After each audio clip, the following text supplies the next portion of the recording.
G'day guys, Steve from Southern Star Review. Got Mitch here with me. We're just going to go through the dual battery setup on the 79 Series Landcruiser.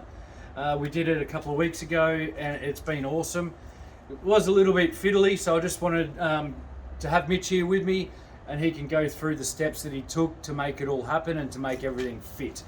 So I'll hand you over to Mitch. I'll chat soon. How's it going, guys? So this is a pretty, probably one of the better setups you can get for your dual battery systems. Using the DC-DC charger, it's very handy to have both.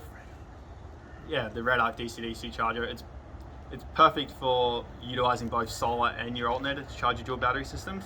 Just gives you a variety to change, and never had an issue with any of the Redarc stuff. Always perfect, and just runs like a charm. So mounted the Redarc DC-DC charger here at the front, courtesy of the ARB bracket they have. On the other side of the bracket, we've mounted the Anderson plug for your solar blanket, which will also charge your thing. Coming over to where the battery is mounted into the bracket here. So with the bracket, they do give you instructions on how to mount and what to remove. There's a few little things like some connectors and the injector module that sits just here in this bracket here. You have to utilize a few different things to fit them on the opposite side and underneath the bracket itself, but the instructions are semi-okay. They help you a little bit, but mostly you just have to play around with it until you get it where you want it to sit. I've mounted the two fuses for the dual battery system right here on side of the bracket. There is one, you have to drill out a few holes to mount this one, but the other one is perfect. Yep.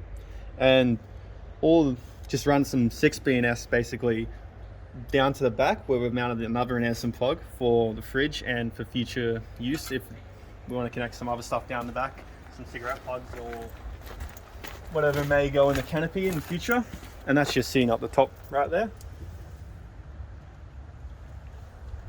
Perfect for fridge, perfect for run around. If you ever put a solar panel on the top, you can change the Anderson plug where we've mounted it. You can mount it closer to your solar panels on top, or you can just run a lead down to the plug at the front. But it's very handy to have at the front for solar blankets and things like that. But with this sort of setup, you can have more minimalistic setups just to isolate and switch off your dual battery or your main battery using all the Redarc stuff. It really depends on your needs and what you want. This is kitted and future-proofed for upgrades and changes in the future. But overall, she does the job and she's perfect. Good job, Mitch. And it bloody looks awesome too. So just for the camera and for the guys at home, if you're going to try and do this yourself, what are the main things that you need to be aware of or careful about when you're removing, especially, knowing what was there? Is there any particular care that, that the guys and girls need to take care of? Or? I think the two big things is make sure when you're rerouting cables and rerouting the plug down that you're not squishing anything when you're putting it back, and you're making sure that you've looped it around, because some of the cable leads into the connector will have to be rotated up and down and around over each other, if that makes sense. They do give instructions on the bracket when you have purchased it, but you just need to play around and make sure everything's clear when you do mount and finally put your battery back in. Another thing I'd say to be careful of is just make sure, just enough clearance on all your cables. I highly recommend conduiting everything. Heat shrink is your best friend. These little battery lugs here can be a little bit of a pain sometimes. The best thing to do for them is to just solder inside the battery lugs, heat it up, put your cable in, and then you can crimp them as well, which I kind of do to just give them that little bit extra strength. But other than that, it's not too much. If you follow a guide and you look at the video first on how to do it step by step, and if you ever get stuck and you're unsure, check before you connect, and always fuse.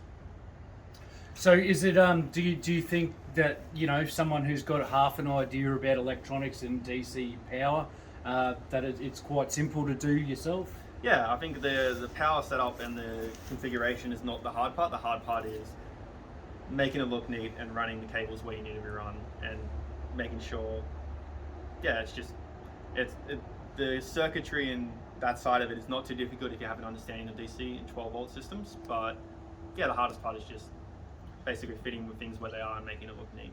Right, and I did notice, because I was here for some of the time that you were doing the installation, you've run the 6B&S to the back, but you've looped it across the engine bay and then down the driver's side chassis. Was there a reason for that? So the reason I went through across this way is just because of how to enter the firewall and go down the back. So basically I didn't enter the firewall to go through the car for this. I went down and under along the chassis, because fitting 6B&S in this thick conduit, or just 6B&S alone through the car, is not really necessary, and I don't need to do it. So it's better to run across the chassis, and then yeah, there's just more room in the driver's panel, like in the kick panels, for other cables later on if you want to add to the car. So the driver's side chassis rail obviously wasn't affected by the exhaust and things like that? No, so you keep it away from any exhaust. You don't want to connect to any brake lines or zip tie to anything like that. You want to ultimately connect to the chassis at all times.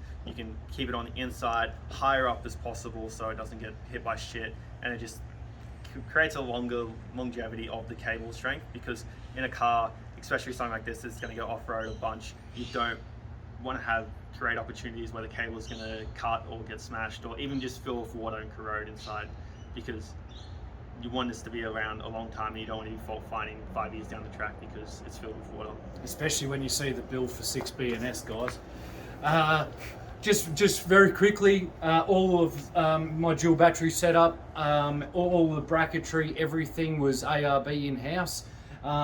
We had great help from Scott and his boys at ARB at Caloundra and North Lakes. If you don't know who they are, get in, check them out, tell them Steve-O sent you, and they'll look after you. Absolutely fantastic to deal with, guys. This system's been really good. We tested it. We've tested it out in the middle of the bush, you know, doing some crazy stuff. And yeah, it's definitely stood the test of time. We obviously didn't go a lithium battery due to the fact that it's under the bonnet. And the $1,800 price tag didn't make me excited whatsoever.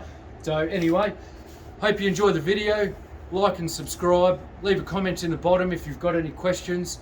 And until next time, get your outside on.